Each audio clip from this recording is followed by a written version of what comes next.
Congratulations, Belle. Thank you. Grabe. I mean, this is such a... We were really pleasantly surprised nung teaser pa lang. And I'm sure you were ecstatic too. How was this project proposed to you? Actually, it was told to me before that I was gonna do project with Disney. But I didn't know pa what was it. So after a few days, that's when I found out that I was gonna do one of the theme songs of Moana, the Filipino version. And I actually went to have a meeting with them. Tapos, even the trailer was shown before. Nakita ko na some of it. I saw some snippets. And of course, I'm so happy. So thank you, Disney. I know naman belter ka talaga, no? Pero dito parang grabe yung birit mo. Mas pa. Pa. Oo, paano mo nailabas yun at pinaghandaan yung Filipino version? Hindi ko rin po alam kung paano ko siya nalabas. Pero, nagulat. Well, of course, the team was so good. As in, maraming salamat ka na Miss Shingle, to everyone that guided me sa buong process of recording the song. It was such a fun process. Actually, it was so light. It was so light. Because, you know, when I was singing it, I felt like I was at the beach. Ganun. Oh, yes. Pero 'di ba kasi pag Hollywood, I mean, 'di ba pag Disney Studios, parang kailangan every step of the way, 'di ba, may back and forth 'yan. It wasn't like that naman. Sorry po. Di ba pagka kunwari you record something, kailangan papa-approve mo, yes. Lalo na isasalin mo in Filipino, which a lot of kids, syempre, no, it's good for the Filipino kids. Yun nga, hindi ba siya super strict na every step of the way nung tinatranslate yung lyrics? Or did you get it buo na, you had to sing it? It was actually fixed. Disney is actually very prepared. Okay. Before I actually even recorded the entire thing, the whole song was translated. And it was approved na before I actually read the lyrics in the Filipino version. So the team was really prepared and they really put me in that state then. Naging prepared ako for that. Ako si Moana line. Your look is amazing, by the way. I love it. Talaga parang na-imbibe mo yung spirit ni Moana. Were you a fan nung 14 ka pala? Of course. Can you believe? It's been 8 years? Wow! I watched it nga actually these past few days. I've been binge watching a lot of Disney princesses movies. I watched Princess and the Frog yesterday, Tangled, and then I watched Moana with my dog. So nakakatuwa kasi the thing with Disney movies, it always makes me cry whenever I watch like Disney movies, as in tears of joy na, I wanna be a princess. May ganon siya. So what message of Moana 2 did you like the most? I haven't seen it. Okay, sabay tayo kasi nga, di ba? Oo, correct. I wanna watch it. Tinatanong ko lahat dito kanina. Ano pong nangyari? Sino po yung villain? I'm so curious and I wanna watch it. Pero yeah, kantayin muna natin yung anong darat na. Pero yung message nung Moana in general from the first film, what about her characteristic do you resonate with the most? She's really strong. What I love about Moana, she's really strong and she's really passionate and she'll fight for her island or the Filiaya, her island or the people she loves. She knows what's right and she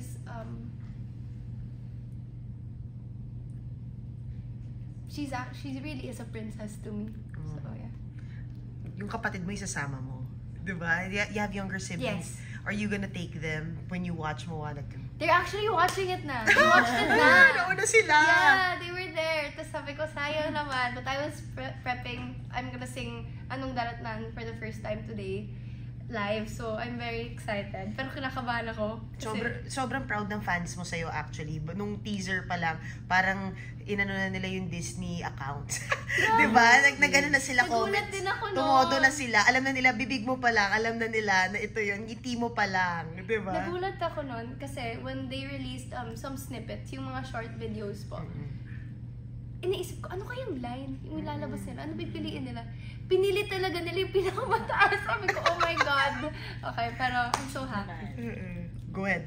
Yeah, so naman, of course, you watched like the first Moana. What have you learned from it pa? And what are you looking forward to for Moana 2?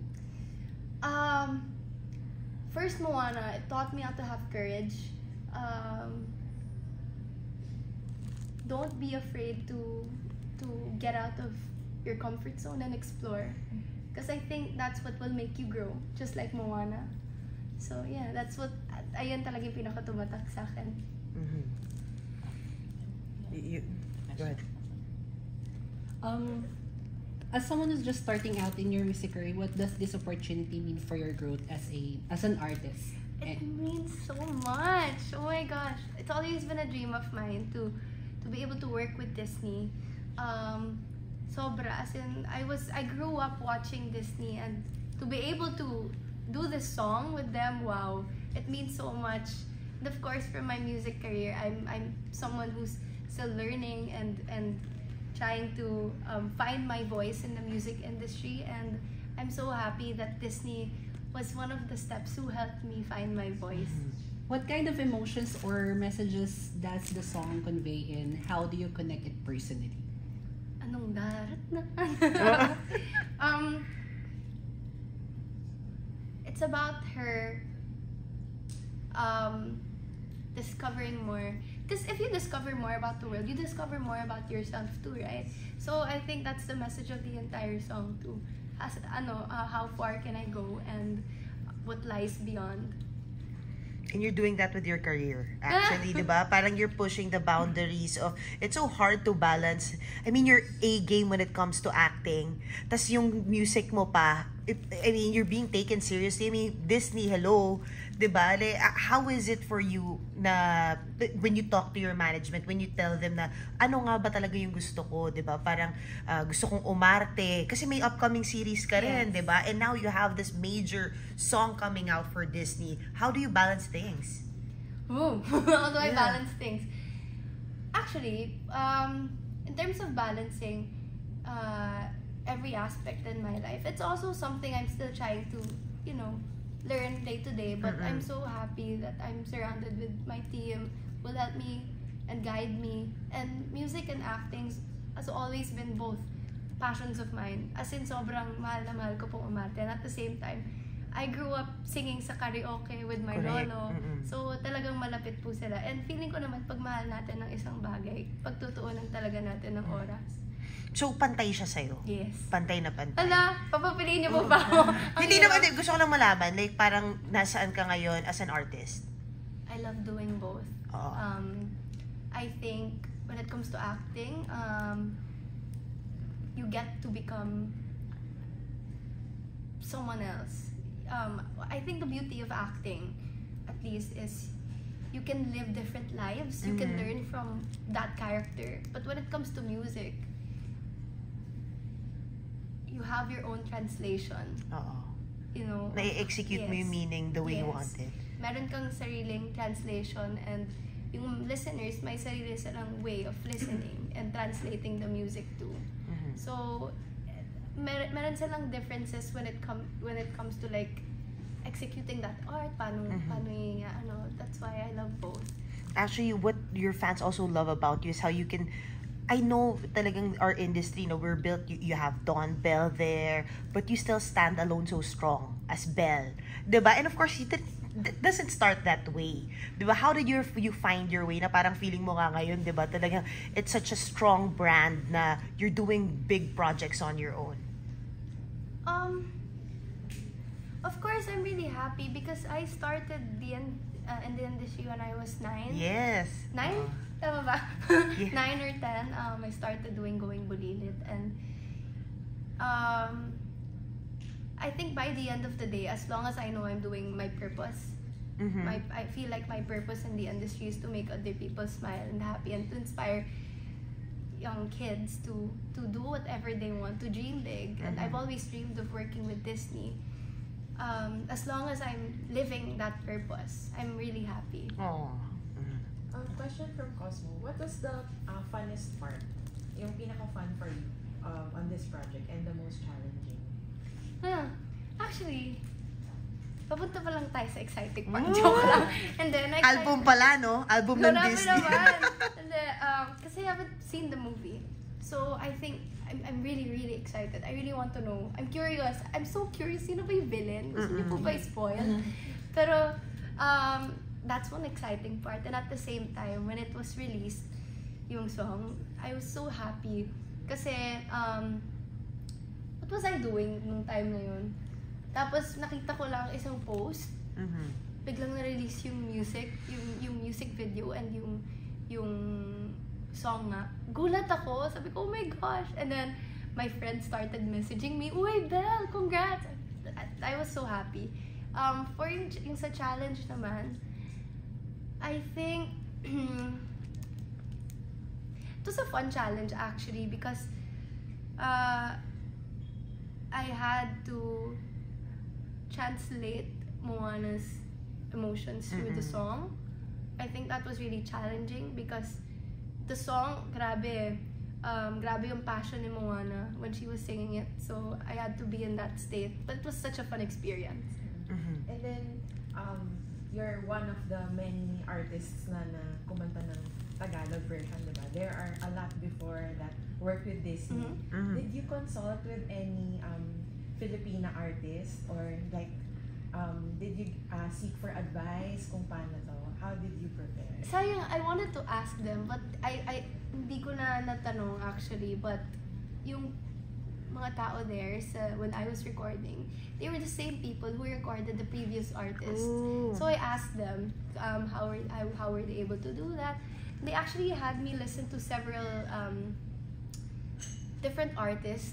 Sabi ko, hala, kaboses niya nga si Maui. Kaboses niya nga. So nagugulat ako kasi it was translated in Filipino.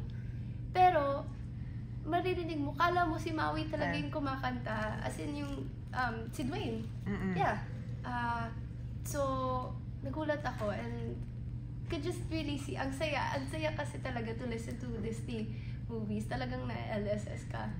Is there any Filipina singer that you look up to? Yung mga naunang mga Disney, those artists, Filipina singers that also did Disney? Of course, there's Janela. Yeah, there's Janela and Ate Casey. Yeah, so, ang galing nila. How do you feel about representing Moana? I'm sure she's also a Disney princess in her own right. Kasi diba dati pag Disney princess ngayon, parang sasabi natin Disney princess, damsel in distress sila dati. Pero ngayon palaban na yung mga Disney princess. And you're, at this day and age, you're representing that too. Strong female. Grabe naman.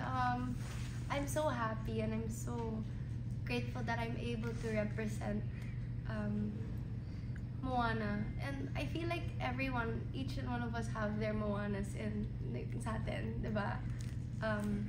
Yeah, so don't be afraid to know what lies beyond.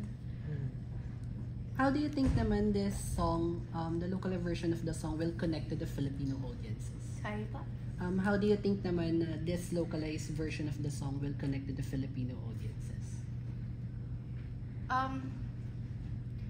Sana po maparating sa kanila yung message na wag silang matakot malaman kung ano pa yung kakayanan nila or yung capabilities nila.